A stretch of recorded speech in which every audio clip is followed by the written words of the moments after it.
So sometimes we struggle very much, especially in the winter. It's kind of difficult to find the eucalyptus.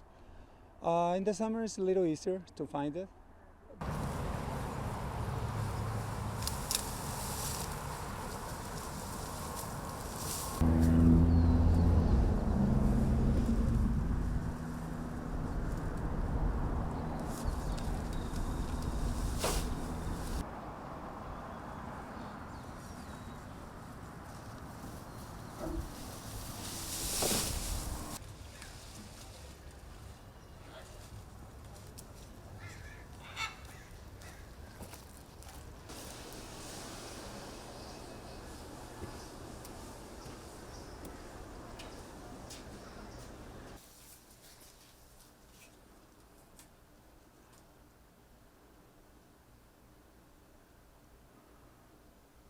So eucalyptus is the only thing that they eat. It is their sole diet, but what a lot of people don't know, it's also where they get their water from.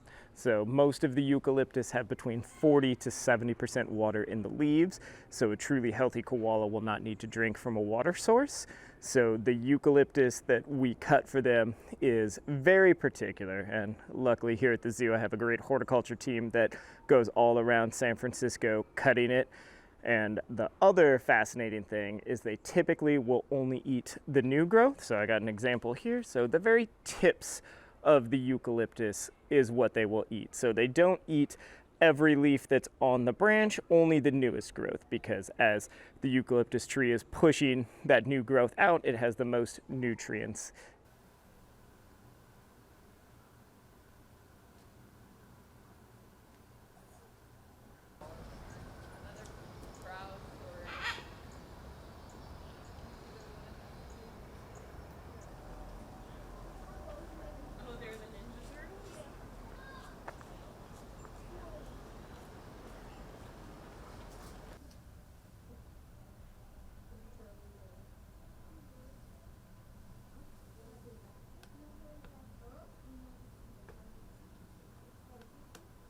We are very lucky here at San Francisco. Eucalyptus is a fast-growing tree, so around westward expansion and the gold rush, it was brought in thinking it would be great to help with the housing boom. However, it's a really horrible tree to build stuff out of, so it was just left to grow feral here in San Francisco, and it is all over. So it makes it much more financially possible for us to raise koalas here at this zoo. That's one of the limiting factors with having koalas, is just how much they eat, because since they only eat that new growth, you offer them a lot and they eat very little of it. So it's a huge financial output if you live in a place that eucalyptus does not grow abundantly.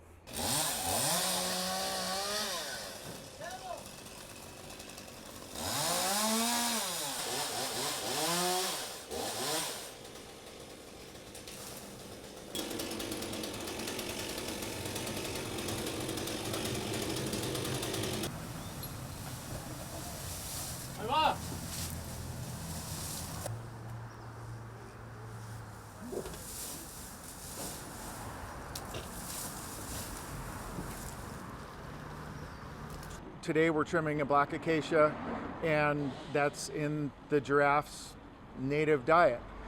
We also have African sumacs that grow here.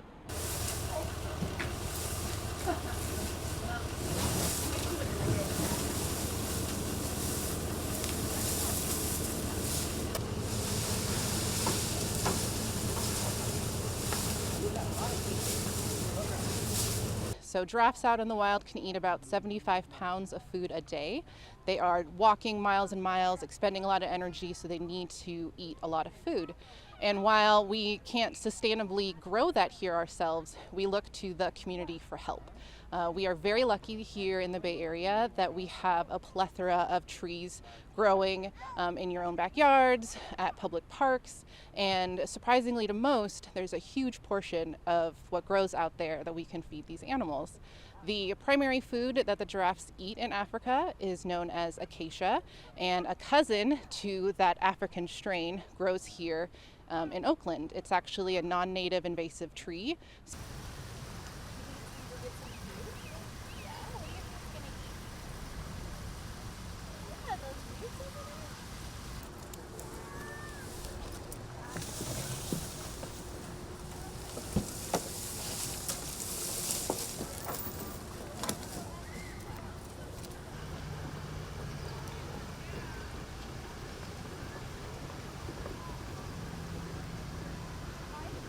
Interesting.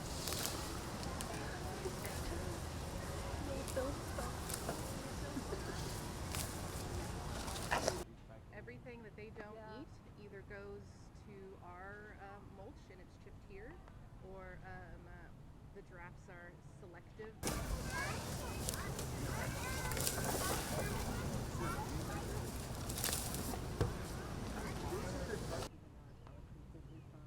So those apples just raw because humans can't eat them legally. Yeah, so they give us their apples.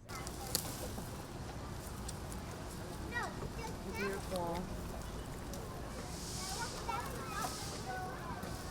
Being a nonprofit, we're not able to expend a lot of finances that other facilities might be able to. We can browse online to feed the animals, but for a species that eats hundreds of pounds of food a day, it's just not something that we're able to manage. So through the community support is what really helps us here be able to take care of these animals every day. Good job.